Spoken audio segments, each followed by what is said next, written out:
સમોસા કચોરી તો દરેકને પસંદ હોય છે, પણ બહારના સમોસા કચોરી હોય કે ઘરના એટલા હેલ્ધી નથી બનતા, કારણ કે તેની અંદર અમુક વસ્તુઓનો ઉપયોગ થાય છે. તો આજ ડિમ્પલ્સ ડિશીસમાં ઘઉં, મેંદો, ચોખા, રવાના ઉપયોગ વગર એટલી ટેસ્ટી આપણે વેરાયટી બનાવીશું કે જે ઉપરથી આટલી ક્રિસ્પી રહેશે અને માત્ર 2-3 કલાક જ નહીં પણ આખા દિવસ માટે ક્રિસ્પી રહેશે, જેથી તમે ટિફિનમાં આપી શકો. અને અંદરથી સ્ટફિંગ એટલું એટ્રેક્ટિવ કે જોઈને જ ખાવાનું મન થઈ જાય, એ પણ બટેટા કે લસણ ડુંગળીના ઉપયોગ વગર. આ વેરાયટી તેલમાં તળિયા વગરની છે, જેથી કોઈ પણ હેલ્થ કોન્શિયસ વ્યક્તિ પણ ખાઈ શકે અને એ પણ મિનિટોમાં તૈયાર થશે. તો ચલો રેસીપી શરૂ કરીએ. તો જેમના માટે આપણે અહીંયા સ્ટફિંગ તૈયાર કરીશું, અને સ્ટફિંગ માટે આપણે અહીંયા બટેટાનો ઉપયોગ નથી કરવાના, જેથી ડાયાબિટીસના પેશન્ટ કે પછી વજન ઉતારતી વ્યક્તિ પણ આ વેરાયટી ખાઈ શકે. જેથી આપણે અહીંયા વટાણા લીધા છે લગભગ 250 ગ્રામ જેટલા, અને તેને એક વાસણમાં લઈ લેશું. 1 ગ્લાસ જેટલું પાણી ઉમેરશું અને તેને આપણે બાફવા માટે ગેસ ફ્લેમ પર રાખશું. દાણો એકદમ મેશ થઈ જાય ત્યાં સુધી બફાવા દેવાનો છે. તો લગભગ 2 થી 3 મિનિટમાં જ આપણા વટાણા બફાઈ જશે, કારણ કે ફ્રેશ વટાણાને બફાતા વાર નથી લાગતી. તો ત્યારે તમે જુઓ દાણો આરામથી ટચ કરતાં મેશ થઈ જાય, મતલબ બફાઈ ગયો છે. તો હવે આપણે ગેસની ફ્લેમ બંધ કરી આપણે આ વટાણાને નીચે લઈ લેશું અને તેને ગાળી લેશું, જેથી પાણી નીકળી જાય. ત્યાં સુધીમાં આપણે કરીશું. જેમના માટે 2 ચમચી તલ, 2 ચમચી ટોપરું અને 4 ચમચી મગફળીના દાણા લેશું. જો તમે જૈન છો અને મગફળીના દાણા લેતા નથી તો તમે અહીંયા કાજુનો ઉપયોગ કરી શકો છો, અથવા તો તલ અને ટોપરું બંને ઉપયોગ કરીને આ પાવડર તૈયાર કરી શકો છો. હવે મિક્સરમાં લઈ લેશું અને અધકચરું વાટી લેશું. તો આ રીતે પાવડર તૈયાર થઈ જશે. મિક્સરને સતત નથી ચલાવવાનું, નહીં તો આ વેરાયટીની અંદર તેલ હોવાના કારણે એ પેસ્ટ બનવા લાગશે.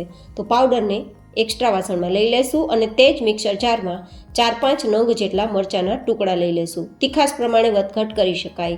સાથે આદુનો ટુકડો પણ લઈ લેશું. જો તમે જૈન છો તો તમારે આદુ ઉમેરવાનું નથી. આ રીતે આપણે આદુ અને મરચાંની પેસ્ટ તૈયાર કરી લેશું. આપણી આ પેસ્ટને અત્યારે સાઈડમાં રાખી દઈશું. અને હવે કડાઈમાં 1 ચમચી જેટલું આપણે તેલ ગરમ કરીશું. આજની વેરાયટી એકદમ ઓછા તેલમાં તૈયાર થાય છે, તો કોઈ પણ હેલ્થ કોન્શિયસ વ્યક્તિ, વજન ઉતારતી વ્યક્તિ, ડાયાબિટીસના પેશન્ટ કે કોઈ બીમાર વ્યક્તિને પણ આ વેરાયટી ખવડાવી શકશો.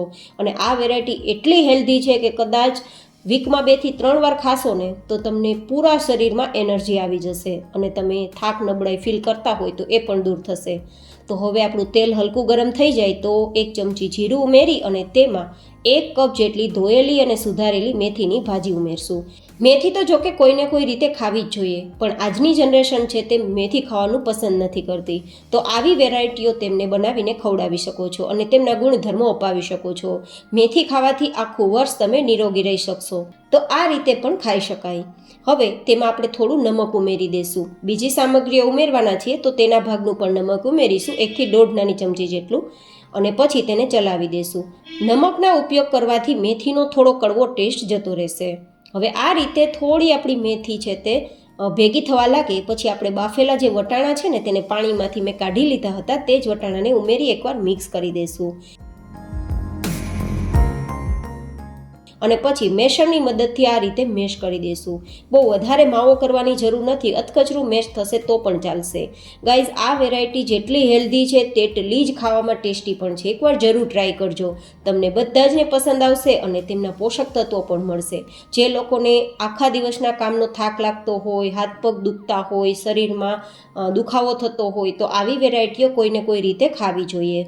તો મારી એવી જ હંમેશા પ્રાયોરિટી હોય છે કે તમને હું હેલ્ધી વેરાયટીની સાથે ટેસ્ટી વેરાયટી આપું, જેથી કોઈ પણ વ્યક્તિ ખાવાની ના પાડે અને આવી વેરાયટીઓના કારણે તેમને પોષક તત્વો પણ મળી જાય.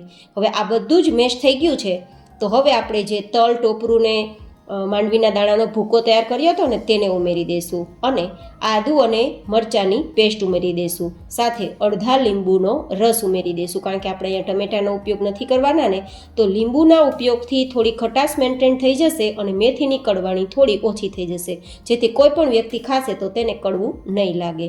હવે આ રીતે એકવાર મિક્સ કરી દઈશું અને હવે ધીમા ગેસની ફ્લેમ પર આ બધું જ સરસ મજાનું મિક્સ થઈ જાય ત્યાં સુધી આપણે ચલાવશું. લગભગ 1 મિનિટમાં આ પ્રોસેસ થઈ જશે, કારણ કે આ બધી જ વસ્તુ હવે ફટાફટ ડ્રાય થઈ જશે.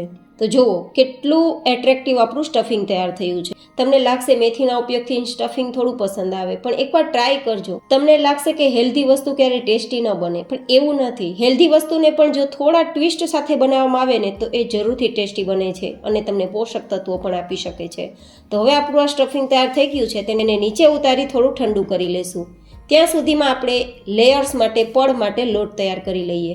તો જેમના માટે મેં લીધા છે 2 કપ જેટલો મલ્ટીગ્રેન લોટ. આ મલ્ટીગ્રેન લોટમાં ઘઉંનો ઉપયોગ મેં નથી કર્યો, માત્ર 7 ધાનથી તૈયાર થયેલા લોટ છે. જેની રેસીપી જોતી હોય તો ઉપર આઈ બટનમાં હું આપી દઈશ. તમે અહીંયા ઘઉંનો લોટ લઈ શકો છો, બાજરો અને ઘઉં બંને મિક્સ કરીને પણ લઈ શકો છો. હવે મોણ માટે 1 ચમચી જેટલું તેલ ઉમેરીશું અને 1 ચમચી જેટલું નમક ઉમેરીશું. આ લોટનું ટેક્સચર થોડું કરકરું હોય છે. ભાખરીના લોટનું ટેક્સચર હોય ને કરકરું, તેવું જ હોય છે. તો આ લોટથી આપણે તૈયાર કરેલી વેરાયટી ખાવામાં થોડી મોઢામાં કદાચ ખૂંચી શકે કે લાગી શકે, તો લોટ બાંધતી વખતે ગરમ પાણીનો જ ઉપયોગ કરવો, હુંફાળા ગરમ પાણીનો, જેથી આ ઉપરથી તો વેરાયટી ક્રિસ્પી બનશે પણ ખાવામાં પણ એકદમ સોફ્ટ બનશે, મોઢામાં ના ખૂંચે તેવી તૈયાર થશે. તો હવે હુંફાળું ગરમ પાણી જરૂર મુજબ ઉમેરતા જશું અને રોટલીનો લોટ બાંધીએ તેવો નરમ લોટ તૈયાર કરીશું. તો આ રીતે લોટ તૈયાર થઈ ગયા બાદ હવે તેને 15 મિનિટ માટે સાઈડમાં રાખી દઈશું.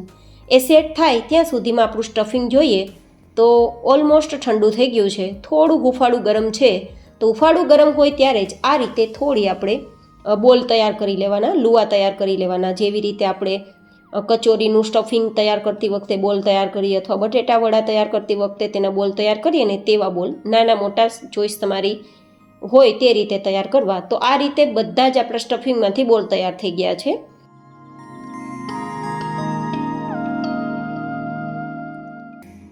હવે 15 મિનિટ જેવો સમય થઈ ગયો છે અને આપણો લોટ પણ સરસ સેટ થઈ ગયો છે. તો થોડું બેઝ હાથમાં લેવાનું છે. અહીંયા વણવાની ઝંઝટ કરવાની જરૂર જ નથી. બસ હાથમાં આ રીતે મસળતું જવાનું અને પછી સ્ટફિંગ ભરી શકીએ અને તેના માટે આ રીતે બંને હાથની આંગળીઓ અને અંગૂઠાની મદદથી તમારે આગળની તરફ તેને ચલાવતું જવાનું અને આ રીતે કરતું જવાનું. તો આ રીતે પૂરી જેવો શેપ આવી જશે. તો પછી તેમાં આ રીતે સ્ટફિંગ મૂકી લેવલ કરી બધી સાઈડના કોર્નરને ભેગા કરી દેવાના અને બસ ફરીથી આ રીતે થોડું આપણે પ્રેસ કરતું જવાનું અને રાઉન્ડ શેપ આપતું જવાનું. તો આ વેરાયટી એકદમ ઇન્સ્ટન્ટ તૈયાર થઈ જશે છે ને, એકદમ ઇન્સ્ટન્ટ તૈયાર કરવાની રીત. હવે આપણે આને તળવાના તો છીએ નહીં, તો આપણે અપમ પેનમાં 2-3 ટીપા જેટલું દરેક ખાનામાં તેલ ઉમેરીશું અને પછી આ રીતે બધી સાઈડ તેને કવર કરી દઈશું, જેથી આપણી વેરાયટી બધી જ સાઈડથી એપ્લાય થઈ જાય, કોટિંગ થઈ જાય ઓઇલમાં. તો એકદમ સરસ કલરફુલ આપણી વેરાયટી તૈયાર થાય. હવે આ રીતે મૂકી દઈશું બધી જ આપણી વેરાયટી જે આપણે કચોરીના શેપમાં બનાવી છે ને તે. અને પછી ઉપરથી પણ થોડું જો ઈચ્છા હોય તો બ્રશથી તેલ લગાવી શકાય અથવા ચમચથી તેલ લગાવી શકાય. તેલ આ રીતે ઉપરથી લગાવવું ઓપ્શનલ છે, પણ થોડું લગાવશો તો કલર એકદમ ગોલ્ડન આવશે અને એકદમ સરસ વેરાયટીનો કલર આવશે. હવે ઢાંકી દઈશું અને ધીમા ગેસની ફ્લેમ પર માત્ર 1 મિનિટ માટે થવા દઈશું.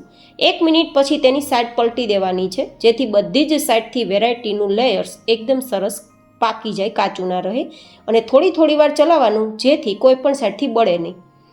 આ વેરાયટી બનાવવાની ખાસિયત એક જ છે કે તમે ગમે એટલું તેલ ઉમેરશો ને તે બધું જ ઉપર દેખાશે. જો આપણે એકદમ ઓછું તેલ ઉમેર્યું છે ને છતાં જેટલું છે એટલું ઉપર દેખાય છે, કારણ કે આ લોટ છે ને તે તેલ પીસે જ નહીં, તેલને છૂટું પડતું જશે. એટલે ઓછા તેલમાં તમે વેરાયટી તૈયાર કરશો, આ એક બેનિફિટ છે. હવે તમને લાગશે અપમ પેન ના હોય તો શું કરવું? તો આપણે જ્યાં ગોળ શેપ આપ્યો ને તેને તમારે થોડો ચપટો કરી દેવાનો. રોટલી બનાવતી વખતે લૂવું કેમ ચપટું બનાવીએ તેવું ચપટું કરી અને રોટલીના તવા ઉપર તમારે થોડું તેલ ઉમેરી અને પછી શેકવું. અને શેક્યા બાદ બધી જ સાઈડથી ગોલ્ડન કલર આવી ગયો છે અને સપાટી ફાટી ગઈ છે, મતલબ આપણી વેરાયટી શેકાઈ ગઈ તેમ સમજવાનું.